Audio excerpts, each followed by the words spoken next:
Bismillahirrahmanirrahim. Assalamualaikum warahmatullahi wabarakatuh. Alhamdulillahilladzi arsala rasulahu bil huda waddinil haq liyudhhirahu 'alad dini kulli wa kafa billahi syahida.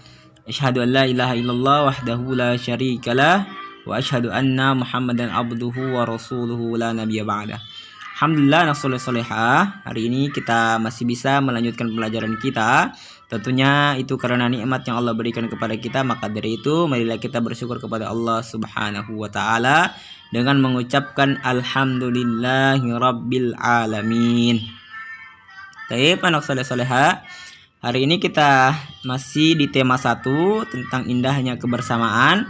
Sekarang kita masuk di subtema 3, muatan pelajaran pendidikan, Pancasila dan kewarganegaraan. Baik. Sebelum kita memulai pelajaran kita, terlebih dahulu kita sama-sama membuka dengan surah Al-Fatihah.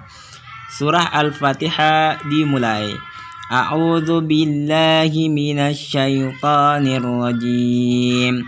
Bismillahirrahmanirrahim. Alhamdulillahi rabbil alamin. Ar-Rahmanir-Rahim. Maliki yaumiddin. Iyyaka na'budu wa iyyaka nasta'in. Ihdinas siratal mustaqim. Siratal ladzina an'amta 'alaihim ghairil maghdubi 'alaihim waladdallin. Amin. Baik, alhamdulillah kita sudah sama-sama membaca surah Al-Fatihah. Mudah-mudahan dengan dibacakannya surah Al-Fatihah pembelajaran kita bisa lebih lancar dan apa yang Ustaz sampaikan bisa dipahami oleh ananda semuanya. Dan tentunya mudah-mudahan pembelajaran kita hari ini bisa diberkahi oleh Allah Subhanahu wa taala. Baik, kita lanjut di slide yang kedua. Baik, anak soleh soleha, sebelum itu Ustaz akan membacakan tujuan pembelajaran kita ya. Jadi agar pembelajaran kita bisa berjalan dengan baik ya, maka Ustaz akan membacakan tujuan pembelajaran kita pada hari ini. Yang pertama, anak soleh soleha, didengarkan. Dengan penjelasan guru, siswa mampu menjelaskan bahwa keragaman akan memperkaya ketika bekerja sama. Yang kedua, melalui penjelasan guru, siswa mampu menjelaskan sikap kerjasama antar individu yang berbeda dalam permainan engklek. Kemudian yang ketiga, melalui penjelasan guru, siswa mampu mengetahui jenis-jenis permainan tradisional. Baik, bisa jelas ya anak soleh-soleha. Kita lanjut di slide berikutnya. Baik, diperhatikan di layar handphone anak soleh-soleha semuanya. Di sini ada beberapa penjelasan tentang berdiskusi ya. Jadi kerjasama dalam diskusi. Diskusi adalah pertemuan beberapa orang untuk bertukar pendapat mengenai suatu hal ya. Jadi diskusi itu adalah pertemuan beberapa orang untuk bertukar pendapat mengenai suatu hal ya. Baik, berikutnya diskusi merupakan salah satu bentuk kerjasama ya. Jadi berdiskusi itu adalah salah satu bentuk bekerja sama dalam menyelesaikan masalah ya. Dalam menyelesaikan masalah. Baik, berikutnya dalam berdiskusi kita harus menghormati pendapat orang lain ya. Jadi ketika kita berdiskusi dengan orang lain, maka kita harus menghormati pendapat orang lain ya. Jangan ketika kita berbicara ingin anak soleh-soleha pendapatnya saja yang ingin didengar ya, tetapi kita harus menghormati pendapat dari teman yang kita bersama-sama berdiskusi ya. Selanjutnya, setiap pendapat memiliki kelebihan dan kekurangannya. Jadi, ketika ada pendapat yang dikeluarkan, maka pendapat itu pasti ada kelebihan dan pasti ada kekurangan, ya. Kemudian yang ketiga, saling menghormati pendapat, ya. Saling menghormati perbedaan pendapat. Baik. Selanjutnya, naqshul salihah. Nah, di sini ada manfaat saling menghormati pendapat dalam berdiskusi. Ya, jadi ada manfaat saling menghormati pendapat dalam berdiskusi. Yang pertama, terciptanya kerukunan dan kebersamaan. Ya, ketika seseorang berdiskusi dengan temannya, maka akan tercipta kerukunan, ya, kerukunan dan kebersamaan. Yang kedua, menambah pengetahuan, ya. Nah, ketika berdiskusi maka akan menambah pengetahuan. Kenapa? Karena kita akan mendengarkan pendapat dari teman kita, teman yang bersama kita berdiskusi, ya, anak saleh-salehah. Kemudian berikutnya, permasalahan lebih mudah diselesaikan, ya. Ketika ada satu masalah kemudian diselesaikan sendiri maka akan sulit. Kenapa? Karena kita hanya memakai satu pikiran saja, ya. Menyelesaikan masalah tidak akan mudah diselesaikan ketika kita hanya menggunakan satu pikiran. Tetapi ketika kita menggunakan dua atau lebih dari dua pikiran untuk menyelesaikan masalah, maka permasalahan itu akan lebih mudah diselesaikan. Kemudian yang keempat, kita akan dihormati orang lain, ya. Kita akan dihormati orang lain. Kenapa? Karena ketika kita menghormati pendapat orang lain dalam berdiskusi, maka orang itu pun akan menghormati kita, ya. Nah, seperti itu. Kemudian yang kelima, menghasilkan kesimpulan yang adil, ya. Menghasilkan kesimpulan yang adil. Baik, anak saleh, kita lanjut ke slide berikutnya. Tujuan dan manfaat bekerja sama, ya. Tujuan dan manfaat kerjasama. Pertama, pekerjaan kelompok akan cepat selesai jika dilakukan dengan bekerja sama, ya. Ketika ada satu pekerjaan atau tugas kemudian dikerjakan hanya satu orang, maka akan lama dikerjakan, akan lama diselesaikan. Tetapi ketika pekerjaan itu dikerjakan dengan berkelompok, maka pekerjaan itu akan mudah, ya, akan mudah selesai. Taib, tujuan kerjasama anak saleh adalah mencapai kesepakatan bersama, ya. Jadi ketika kita berdiskusi dengan teman, maka ketika kita hendak memutuskan satu jawaban, maka kita harus ada kesepakatan bersama, ya. Tidak boleh dari satu orang saja yang menentukan, tetapi harus ada kesepakatan bersama, ya. Misal satu orang menentukan, kemudian ditanya teman yang lain, ya, apakah ini bisa diterima, jawaban ini bisa diterima atau tidak, ya. Ketika tidak, maka kita harus melanjutkan diskusi, dan jika diterima maka itulah yang dikatakan kesepakatan bersama, ya, anak saleh-salehah. Kemudian berikutnya anak saleh-salehah, manfaat bekerja sama. Yang pertama, perhatikan, membuat pekerjaan lebih mudah, ya, seperti yang sebelumnya kita pelajari, ya. Sudah tampilkan manfaat kerjasama, yaitu yang pertama membuat pekerjaan menjadi lebih mudah. Kemudian yang kedua, membuat pekerjaan cepat selesai, ya.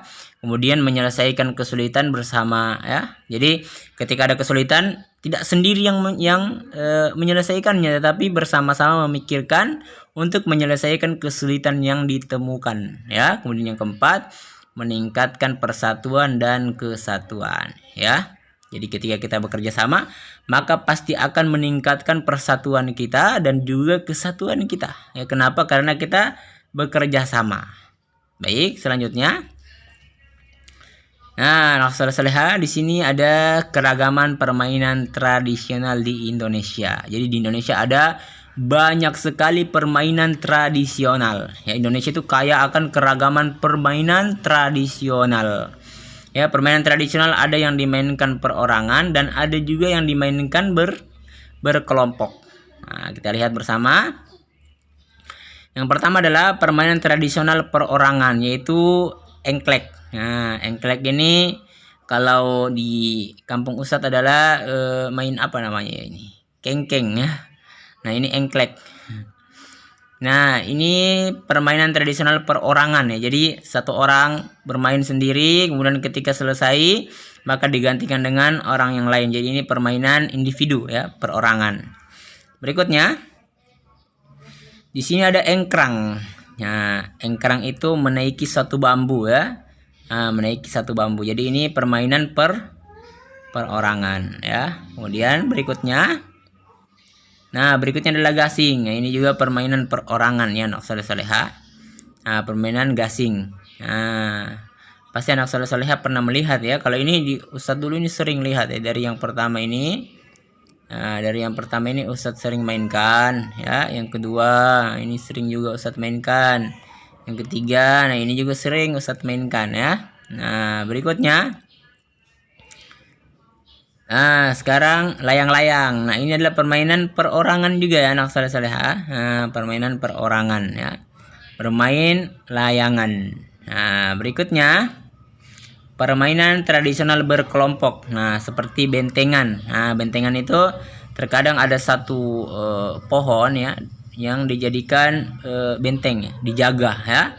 Jangan sampai benteng ini disentuh oleh musuh. Nah, maka ini adalah permainan tradisional berkelompok ya, berkelompok.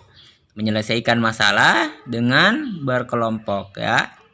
Type berikutnya ular naga. Nah, dalam permainan kelompok harus bekerja sama agar dapat memenangkan permainan. Jadi ini juga permainan berkelompok. Type berikutnya anak soleh soleha. Nah, manfaat memainkan permainan tradisional. Nah, ini manfaatnya anak soleh soleha ya, ketika kita memainkan permainan tradisional. Yang pertama, melestarikan budaya bangsa Indonesia. Jadi, melestarikan budaya bangsa Indonesia. Kedua, berolahraga sambil bermain. Ya, berolahraga menyehatkan tubuh dan bermain membuat hati gembira.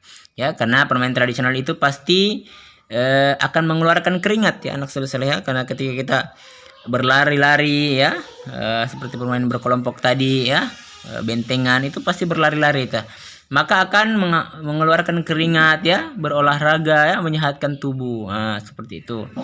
Kemudian berikutnya melatih kesabaran ya, misalnya bermain secara bergantian ya. Jadi seperti yang berkelompok, ketika teman akan maju ya, maka pasti membutuhkan kesabaran ya, menunggu teman yang lain selesai menyelesaikan tugasnya. Nah, kemudian yang keempat, melatih bekerja sama saat bermain secara berkelompok. Nah, ketika bermain berkelompok, maka akan melatih bekerja sama dalam menyelesaikan satu masalah ya, dalam menuju satu titik, yaitu untuk memenangkan permainan.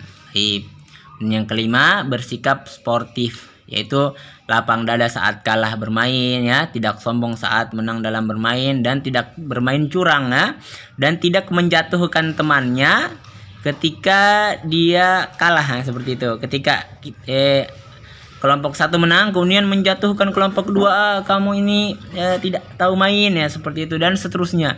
Maka itu tidak baik ya, harus bersikap sportif ya, lapang dada saat ketika kita kalah, dan tidak sombong ketika kita menang. Baik. Berikutnya anak soleh soleha. Ini ada lembar kerja untuk anak soleh soleha di rumah. Ada dua. Yang pertama adalah jelaskan manfaat memainkan permainan tradisional. Jadi anak soleh soleha menjelaskan manfaat permainan tradisional. Jadi ditulis di buku tugas anak soleh soleha semua ya. Yang kedua, sebutkan permainan tradisional yang saat ini masih digunakan anak-anak pada umumnya ya. Dan jadi kita tahu anak soleh soleha sekarang itu sudah jarang sekali ya kita melihat ada permainan tradisional yang dimainkan anak-anak ya. Nah, maka silakan Anda menyebutkan permainan apa ya yang masih digunakan anak-anak pada umumnya saat ini ya. Baik. Itu pertemuan kita hari ini. Mudah-mudahan anak soleh-soleh bisa memahami apa yang Ustadz sampaikan, apa yang Ustadz jelaskan, dan mudah-mudahan anak soleh-soleh semua senantiasa jaga Allah Subhanahu wa ta'ala, dan tetap menjaga imun anak soleh-soleha, menjaga kebersihan ya, agar anak soleh-soleha tetap sehat dan tetap bisa mengikuti pembelajaran dari Ustadz selanjutnya. Taib, demikian dari Ustadz akhiri dengan ucapan billahi fisabilil haq fastabiqul khairat. Assalamualaikum warahmatullahi wabarakatuh.